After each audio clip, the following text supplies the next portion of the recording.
తాకట్లో ఉన్న మీ బంగారాన్ని విడిపించి ఆ రోజు ఆన్లైన్ రేటుకి కొంటాం. Sharma gold company. నమస్కారం, వెల్కమ్ టు సుమన్ టీవీ. నేను గీతాంజలి. విశ్వావసు నామ సంవత్సరంలో ద్వాదశ రాశుల వారి జాతక ఫలితాలు ఏ విధంగా ఉన్నాయో తెలుసుకుందాం. వివరించేందుకు ప్రస్తుతం మనతో పాటు ఉన్నారు శ్రీచక్రపీఠం వ్యవస్థాపకులు, ప్రముఖ జ్యోతిష్య పండితులు బ్రహ్మశ్రీ ప్రదీప్ జోషి గురువు గారు. వారితో మాట్లాడదాం. గురుగారు నమస్కారం అండి. శ్రీమాత్రే నమః. ఈ విశ్వావసు నామ సంవత్సరంలో వృశ్చిక రాశి వారి జాతక ఫలితాలు ఏ విధంగా ఉన్నాయో తెలియజేస్తారా? విద్యుద్ధామ సమప్రభాం మృగపతి స్కంధస్థితాం భీషణాం కన్యాభికరవాలకేట విలసదస్తాభిరాసేవితాం హస్తైశ్చక్ర గదాసికేట విషికాంశ్చాపం గుణం తర్జనీం బిభ్రాణాం అనలాత్మికాం శశిధరాం దుర్గాం త్రినేత్రాం భజే. శ్రీమాత్రే నమః. శ్రీ గురుభ్యో నమః. మేషాది ద్వాదశ రాశుల యొక్క ఫలితాలు మనం ఈ విశ్వావసు నామ సంవత్సరంలో తెలుసుకోబోతున్నాం. విశ్వావసు నామ సంవత్సరంలో వృశ్చిక తేలు రాశికి ఆదాయ వ్యయాలు ఎలా ఉన్నాయో చూద్దాం. వృశ్చిక రాశి ఆదాయము 2, వ్యయము 14. అంటే ₹2 సంపాదిస్తే ₹14 ఖర్చు అవుతాయి. అంటే నీ జేబులో నుంచి డబ్బులు చాలా పోతాయి. రాజపూజ్యం 5, అవమానం 2. మెచ్చుకునే వాళ్ళు ఎక్కువ ఉన్నారు, తిట్టే వాళ్ళు తక్కువ ఉన్నారు. ఇది బాగానే ఉంది. వృశ్చిక రాశి వారికి ఈ సంవత్సరం ఏమైపోతుంది అని అంటే, మీకు ఈ సంవత్సరము అష్టమ గురుడు వచ్చాడు. అష్టమ గురుడు అంటే ఏంటంటే చెప్పాను కదా, జుర్రేస్తాడు, మొత్తం లాగేస్తాడు. అష్టమ గురుడు అష్ట కష్టాలు ఇస్తాడు. బాగా గుర్తుపెట్టుకోండి. ముఖ్యంగా మీరు ఎక్స్పెక్ట్ చేయరు మీ జీవితంలో ఇది జరుగుతుంది అని చెప్పి. ఈ విధంగా కూడా డబ్బులు పోతాయా అని అనిపిస్తుంది. ఇట్లా కూడా నష్టపోవచ్చా మనుషులు అని అనిపిస్తుంది. అలా నష్టపోతారు వృశ్చిక రాశి వారు. వీళ్ళకి పంచమ స్థానం లోపలికి శని వచ్చాడు, అష్టమ గురువు వచ్చాడు. పంచమ శని ఏం చేస్తాడు అంటే, పిల్లల చదువుల మూలకంగానో, పిల్లలు చేసిన కొంటె పనుల మూలకంగానో డబ్బులు పోతాయి. మీ పిల్లాడు లాస్ట్ టైం ఒకసారి ఇలాగే ఒకళ్ళు జరిగింది. నా క్లయింటే, వాళ్ళు ఒక మంచి ఉన్నత స్థాయిలో ఉండే క్లయింట్. వాళ్ళ అబ్బాయి ఏం చేస్తున్నాడో వాళ్ళకి తెలియదు. ఎందుకంటే డబ్బులు సంపాదించే పనులు వీళ్ళు పడ్డారు. వీడి పిల్లలు ఏం చేస్తున్నాడో తెలియదు. వాడు బైక్ వేసుకొని, వాడు మైనర్ యాక్చువల్లీ 17 ఏళ్ళ పిల్లాడు, బైక్ వేసుకొని వెళ్ళి గుద్దేశాడు. వాడు పడిపోయాడు, వాళ్ళు చనిపోయారు. అయిపోయింది. మైనర్, అది క్రైమ్ కిందకి అవుతుంది. చాలా ఇబ్బందులు పడ్డారు దాంట్లో నుంచి వాళ్ళు బయటపడడానికి. సో మీ పిల్లలు ఎవరైనా వృశ్చిక రాశిలో వాళ్ళు పుట్టి, మీ పిల్లలు ఎవరైనా పెద్దవాళ్ళు అయ్యి మైనర్లు కనుక ఉంటే, మీ బైక్ తాళాలు దాచిపెట్టుకోండి. వాళ్ళు వెళ్తారు, ఏవో తప్పులు చేస్తారు. ఇట్లాగే ఏదో ఒకటి, బైకే కాదు ఇంకా ఏవైనా సరే. ఇప్పుడు మీ స్మార్ట్ ఫోన్ ఉంటుంది, మీరు వాళ్ళకి యాక్సెస్, వీడియో గేమ్ యాక్సెస్ ఇస్తారు, ఏదో ఒకటి లింక్ వస్తుంది, క్లిక్ చేస్తారు, ఉన్న డబ్బులన్నీ ఎగిరిపోతాయి. కాబట్టి వృశ్చిక రాశి వారు ఎంత అప్రమత్తంగా ఉంటే అంత మంచిది. ముఖ్యంగా మీ మొబైల్కి, మీ స్మార్ట్ ఫోన్కి ఏదైతే లింక్ ఉండే అకౌంట్ ఏదైతే ఉందో ఆ అకౌంట్ని ఆఫ్లైన్ అకౌంట్ చేసి పెట్టేసుకోండి. మీ డబ్బులు సట్టని ఎగిరిపోతాయి. మీకు ఎట్లా ఎగిరిపోయినా కూడా మీకు తెలియదు చెప్తున్నా. తర్వాత పోలీస్ స్టేషన్ పోయినా, ఎక్కడ పోయినా వాళ్ళు కంప్లైంట్ రిజిస్టర్ చేసుకుంటారు, మేము చూస్తామని చెప్తారు.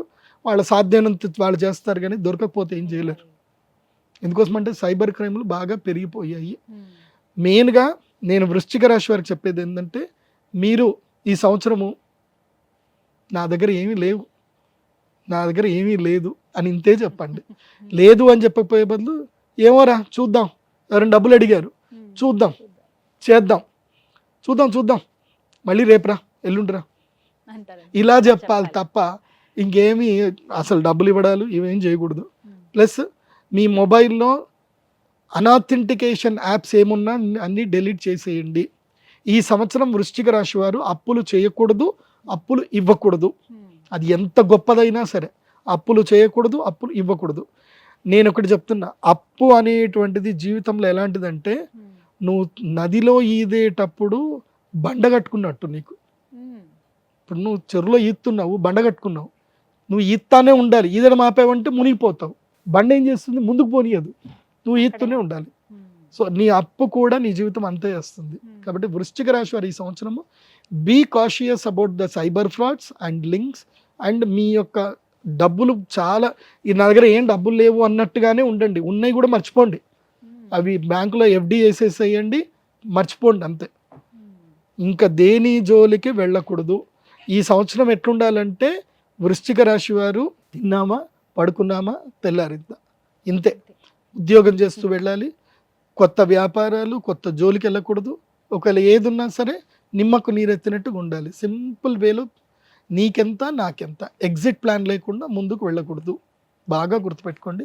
పిల్లల విషయంలో చాలా జాగ్రత్తగా ఉండండి. వృశ్చిక రాశి వారికి తమ సంతానం వల్ల కానీ తమ తల్లిదండ్రుల వల్ల కానీ వాళ్ళకి ఇబ్బందులు వచ్చే అవకాశం ఉంటుంది.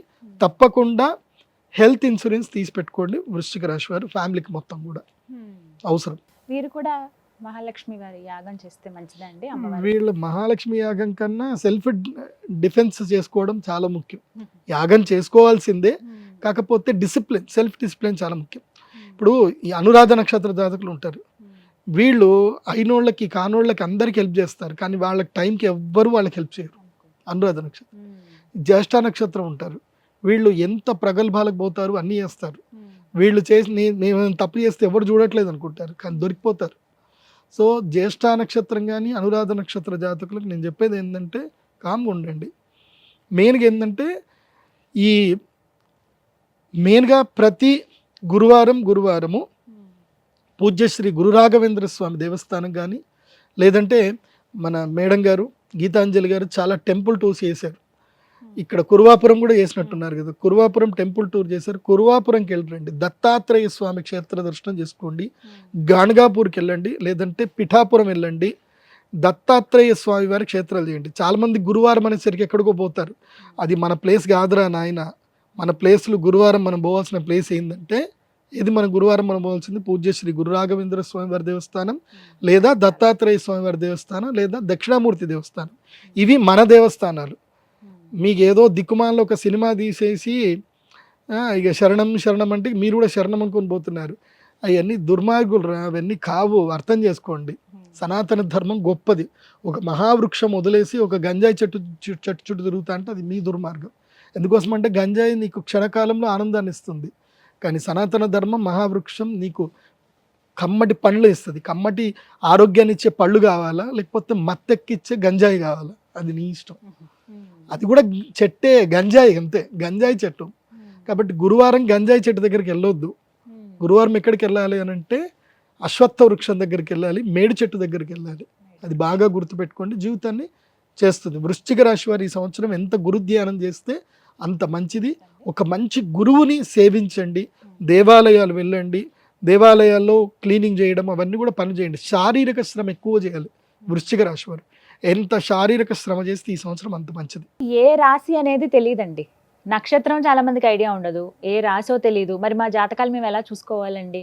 మాకేమో ఏమైనా పరిహారాలు చేసుకుందామన్నా ముందు నక్షత్రము రాశి అడుగుతున్నారు, అలా కూడా చేసుకోవడానికి వీలు లేకుండా పోయింది. ఇంక ఇంతేనా, తెలుసుకోవడం ఏమైనా కుదురుతుందా అని అడిగే వాళ్ళు చాలా మంది ఉంటారు. వారికి సమాధానం సింపుల్, నేను ఒకటే చెప్తాను. యస్య నాస్తి కిల జన్మపత్రిక యా శుభాశుభ ఫలప్రదాయని అంధకం భవతి తస్య జీవితం దీపహీనమివ మందిరం నిషి. దీని అర్థం ఏమిటంటే, దీపము లేని గదిలో మనకి ఏది కనబడదు. ఇప్పుడు ఈ గది ఉంది, ఇక్కడ మొత్తం లైట్లను ఆఫ్ చేసేసారు, మనకి ఏవి ఎక్కడనే కనబడవు కదా. దీపం ఉంటే అన్నీ కనబడతాయి. సో అట్లాగే జాతకం లేని వ్యక్తికి తన జీవితంలో తను ఎక్కడున్నాడు అంటే, ఈ కాలచక్రంలో తనకి మంచి పొజిషన్లో ఉన్నాడా చెడ్డ పొజిషన్లో ఉన్నాడా ఎక్కడ తెలియదు. అది తెలియజెప్పేదే జాతకం. జాతకం ఒకటి ఉందనుకోండి, వాళ్ళ జీవితంలో ఇప్పుడు ఏలినాటి శని వస్తే ఎట్లా జాగ్రత్త పడాలి, గురుడు లక్ ప్లేస్కి వచ్చాడు, ఇప్పుడు బిజినెస్ చేయాలా ఉద్యోగం చేయాలా, ఇవన్నీ తెలిసేది జాతకం ద్వారానే. సో జాతకం లేకపోతే ఏం తెలియదు. జాతకం అంటే నీ date of birth, time, place అక్యురేట్గా ఉండాలి. ఉంటేనే అది నీకు జాతకం ఉన్నట్టు. జాతకం లేదు అనుకోండి, ఇక మీకు తల్లిదండ్రులు ఏదైతే పేరు పెట్టారో దాంతో మీరు రాశులు చూసుకోవాలి. జాతకం లేదు అంటే, ఒకవేళ మీ date of birth, time, place ఉంది, మీరు సింపుల్గా నా వెబ్సైట్ విజిట్ అవ్వండి, pradeepjoshi.com వెబ్సైట్ విజిట్ అవ్వండి. అక్కడ మీకు హోరోస్కోప్ డీటెయిల్స్ ఉంటాయి. మీ date of birth, time, place enter చేసి సబ్మిట్ చేస్తే మీ జాతకం మీకు PDF రూపంలో వస్తుంది. సో అక్కడ మీ జన్మ నక్షత్రము, జన్మ రాశి ఉంటుంది.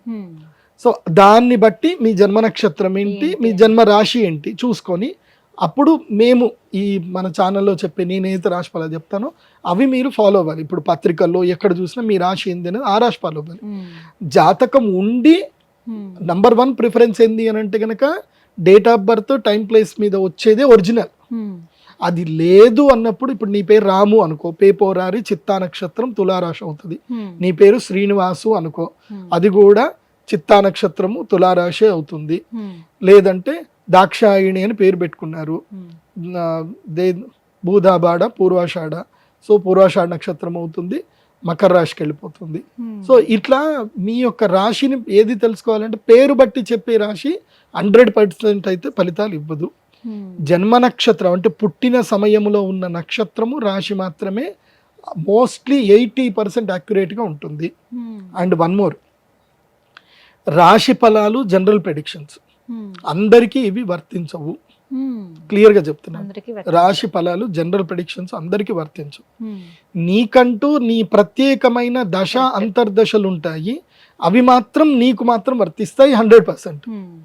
రాశి ఫలాలు జనరల్ ప్రెడిక్షన్ అంటే అప్ టు 60 to 80% యాక్యురేట్గా ఉంటాయి.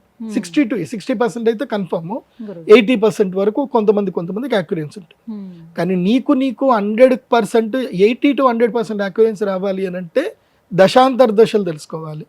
సో ప్రతి ఒక్క వ్యక్తికి దశాంతర దశలు డిఫరెంట్గా ఉంటుంది. ఇప్పుడు మీరున్నారు, మీ అక్క చెల్లెలు ఉన్నారు, మీరందరూ ఇంట్లో ఒకే ఆర్థిక పరిస్థితుల్లో అందరూ ఒకే ఇంట్లో ఉంటున్నారు. కానీ అందరికి ఎవరి అదృష్టం వాళ్ళదే, ఎవరి నాలెడ్జ్ వాళ్ళదే, ఎవరి యోగాలు వాళ్ళదే. ఒకే ఇంట్లో ఉండే ఆడపిల్లలు, ఒక ఆవిడ తక్కువ చదువుకొని ఉండి పెళ్లి చేసుకున్న తర్వాత ఆవిడకి అదృష్టం రావచ్చు, ఒక ఆవిడ బాగా చదువుకొని జీవితాంతం ఉద్యోగం చేస్తూనే ఉండొచ్చు. చదువున్నంత మాత్రాన అదృష్టం వస్తుందని లేదు, చదువు లేనంత మాత్రాన దురదృష్టం అవుతారని లేదు. సో అదృష్ట దురదృష్టాలు చదువు మీద స్కిల్ మీద పని చెయ్యవు. స్కిల్ అనేది జస్ట్ ఏదో బూస్టప్ చేయడానికి పనిచేస్తుంది తప్ప ఎంత స్కిల్ ఉన్నా అదృష్టమే పనిచేస్తుంది. లైక్ ఎగ్జాంపుల్ చెప్పాలంటే రజనీకాంత్ గారు, ఆయన్ని నార్మల్ వ్యక్తి చూస్తే ఆయన స్వయంగా చెప్పారు, నేను ఒక గుళ్ళో కూర్చున్నప్పుడు నన్ను బిచ్చగాడు అనుకొని ఒక ఆవిడ డబ్బులు వేసి వెళ్ళింది, అప్పుడు నేను నవ్వుకున్నాను. దేవుడు గనక నా పైన అనుగ్రహం చేసి ఉండకపోతే నేను సినిమా స్టార్ అని తెలియదు. ఒక నార్త్ గుడిలో కూర్చున్నప్పుడు, నార్త్ ఇండియాలో గుడిలో కూర్చుంటే ఆమె గుర్తుపట్టుకుని డబ్బులు వేసి వెళ్ళిపోయింది. సో ఇది నా పరిస్థితి. ఆయన అహంకారానికి వెళ్ళా, ఆయన తిట్లే. సో భగవంతుడు నన్ను ఇట్లా కరుణించాడు అన్న ఒక పాజిటివ్నెస్లో ఆయన గొప్పవాడు. ఆ గొప్పతనం అనేది అందరికీ రాదు. అలాంటి బుద్ధి, అలాంటి విచక్షణ ఉంటే తప్ప దేవుడు అదృష్టాన్ని ఇవ్వడు అందరికి. రూపము, యవ్వనము, గుణము, సద్గుణం కాదు, అదృష్టం అనేది భగవంతుడు ఇవ్వాలి. అది ఇస్తే అది ఎవరికి ఇవ్వాలో వాళ్ళకే ఇస్తాడు. దానం ఎవడు చేస్తాడో, ఎవరికైతే ఇచ్చే గుణం ఉంటుందో, ఎవరికైతే పంచే గుణం ఉంటుందో వాడికే భగవంతుడు అదృష్టాన్ని ఇస్తాడు, ఊరికే అందరికి ఇవ్వడు. సో కాబట్టి జాతకం చాలా ఇంపార్టెంట్. ఇప్పుడు నేను రాశిఫలాలు చెప్తాను, కానీ చెప్పేటప్పుడు మీరు జాతకం లేకుండా మీ ఇష్టం వచ్చినట్టుగా మీ పేర్లతో చెప్పుకొని గురుగారు కరెక్ట్ చెప్పలేదు, అన్ని రాంగ్ వెళ్ళిపోతున్నాయి అనుకుంటే అది మీ పొరపాటు, నా పొరపాటు కాదు. సరిగ్గా సరి చూసుకుని ఎవరి రాశి ఏదో నక్షత్రం ఏదో చూసుకుంటే సరిపోతుంది. ధన్యవాదాలు గురుగారు, నమస్కారం.